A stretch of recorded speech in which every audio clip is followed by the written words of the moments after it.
Hello everyone, once again welcome back to All About Mathematics. If you like our content, don't forget to like, share and subscribe our channel. So आज के इस video में हम CSIR and के 2021 में पूछे हुए linear programming problem के क्वेश्चन को डिस्कस करने वाले हैं. The question says that let x equals to 11/3, 2/3 and 0 with the optimal solution of the following linear programming problem. Linear programming problem का सॉल्यूशन हमें पहले से गिवन है और लीनियर प्रोग्रामिंग प्रॉब्लम का मैक्सिमाइजेशन का ऑब्जेक्टिव फंक्शन हमें ये दिया हुआ है. सिमिलरली 3 कंस्ट्रेंट हमें यहाँ से दिए हुए हैं.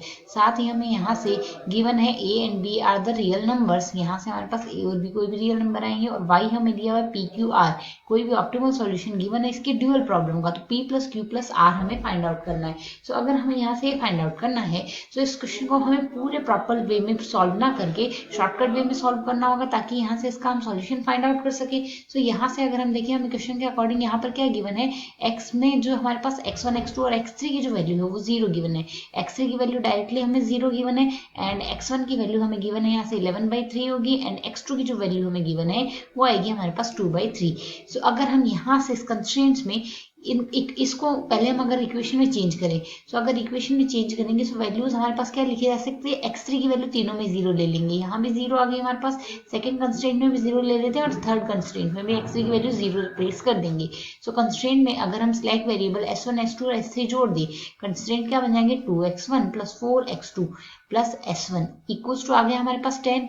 सिमिलरली सेकंड कंस्ट्रेंट हमारे पास बनेगा x1 minus x2 plus s2 आ जाएगा कंस्ट्रेंट इक्वल्स टू 3 आ जाएगा. सिमिलरली थर्ड कंस्ट्रेंट आएगा 2x1 plus 3x2 equals to आ जाएगा हमारे पास 11. सो अगर अब हम यहाँ से सिंप्लीफाई करें, तो अब अगर हम यहाँ से x1 x2 की वैल्यू रिप्लेस कर दें, सो फर्स्ट कंस्ट्रेंट हमारे पास यहाँ से क्या बना हुआ है, फर्स्ट कंस्ट्रेंट में अगर वैल्यू रखेंगे तो x1 की वैल्यू हमारे पास 11/3 है. तो 2 इंटू 11/3 22/3 हो जाएगा हमारे पास. यहाँ से पहला कंस्ट्रेंट में आ गया 22/3 प्लस 4x2 है. सो 4 इंटू x2 8/3 आ जाएगा प्लस s1 इक्वल्स टू आ रहा है हमारे पास 10 के इक्वल. सिंप्लीफाई करेंगे 30/3 implies 10 plus s1 equals to 10 आ रहा है. इंप्लाइज हम यहाँ से डायरेक्टली लिख सकते हैं s1 की वैल्यू 0 आ गई. s1 की वैल्यू 0 आ गई. सिमिलरली सेकंड कंस्ट्रेंट पे हम अगर यहाँ से काम करें, सेकंड कंस्ट्रेंट में x1 माइनस x2, सो x1 माइनस x2 में अगर रखोगे तो 11/3 आ रहा है, माइनस में आ रहा है हमारे पास 2/3, प्लस में आ रहा है s2 इक्वल्स टू आ रहा है हमारे पास 10. सो 9/3 9/3 को हम 3 लिख सकते हैं, implies 3 plus s2 equals to आ रहा है हमारे पास 3. सिंप्लीफाई करेंगे s2 इक्वल्स टू आ गया 0. सेकंड कंस्ट्रेंट में s2 इक्वल्स टू 0 हमें मिल रहा है. थर्ड कंस्ट्रेंट में अगर स्लैक वेरिएबल को हम सिंप्लीफाई करें, सो स्लैक वेरिएबल को हम सिंप्लीफाई करेंगे सो 2 इंटू x1 है, 2 इंटू x1 आ गया 22/3 आ जाएगा.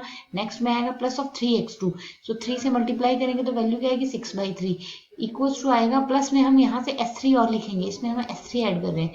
थर्ड कंस्ट्रेंट में हमने यहाँ से ऐड करना है s3 प्लस में s3 प्लस s3 ऐड किया हमने इक्वल्स टू आ रहा है हमारे पास यहाँ से 11. सो अगर हम इसको भी सिंप्लीफाई करें सो 22 प्लस 6 हमारे पास यहाँ से उसको सिंप्लीफाई करेंगे सो s3 की वैल्यू हमारे पास सिंप्लीफाई होने पर बनेगी 12 और 6 आ गया हमारे पास 28. 28/3 11 माइनस 28 37 माइनस 28 इसको सिंप्लीफाई करेंगे सो हमारे पास वैल्यू आएगी 5/3.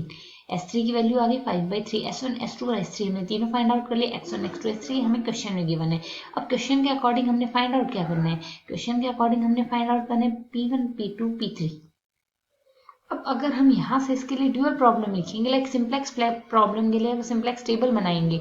सो हम जानते हैं हमारे पास जो टेबल में वैल्यू आ रही है उसके रेस्पेक्टिव वैल्यूज हमारे पास यहाँ से जो वैल्यूज हमारे पास नॉन जीरो है वो हमारे पास बेस में आ रही है यहाँ से वैल्यू. लाइक यहाँ से हमारे पास वैल्यू आ रही है x1, नेक्स्ट बन रही है हमारे पास यहाँ से x2 और हमारे पास साथ ही बन रहा है s3. बाकी हमारे पास सारी वैल्यूज जीरो है. सो यहाँ से s1 s2 और y x3 की जो वैल्यू जीरो है, बाकी वैल्यू हमारे पास यहाँ से बेस में आएगी, इसकी वैल्यूज हमारे पास नॉन जीरो होगी. तो अगर हम यहाँ से देखते हैं हमारे पास, अगर हम यहाँ से हमारी थ्योरम देखिए कॉम्प्लीमेंट्री स्लैकनेस थ्योरम, हमारे पास यहाँ से कॉम्प्लीमेंट्री स्लैकनेस थ्योरम कहती है अगर यहाँ से हमारे पास एस आई की वैल्यू नॉन जीरो है तो उसके रेस्पेक्टिव जो वाई आई आएगा उसकी वैल्यू हम यहाँ से जीरो लेंगे. ये हमारे पास स्लैक वेरिएबल है जिसकी वैल्यू नॉन जीरो है, तो हमारे पास यहाँ से इसके रेस्पेक्टिव जो वाई आई आएगा उसकी वैल्यू हम जीरो लेंगे. तो यहाँ से हमारे पास s1 और s2 की तो वैल्यू जीरो ही है, रेस्पेक्टिव s3 है, s3 नॉन जीरो है तो s3 के रेस्पेक्टिव जो हमारे पास y आएगा वो हमारे पास नॉन जीरो आएगा, लाइक हमारे पास y3 y3 यहाँ से हम 0 लेंगे, y3 हम यहाँ से 0 लेंगे s3 के रेस्पेक्ट में। सो अगर हम यहाँ से इन कंस्ट्रेंट से y1 y2 बनाने की कोशिश करें तो हमारे पास वैल्यू क्या बनेगी, ड्यूअल प्रॉब्लम के जो कंस्ट्रेंट बनेंगे, यहाँ से हम ड्यूअल प्रॉब्लम के कंस्ट्रेंट लिख रहे हैं, तो ड्यूअल प्रॉब्लम के हमारे पास पहला कंस्ट्रेंट तो बनेगा 2y1 plus y2 plus 2y3। हमने पहले कंस्ट्रेंट के लिए यहाँ से x1 के कोफिशिएंट को देखा है।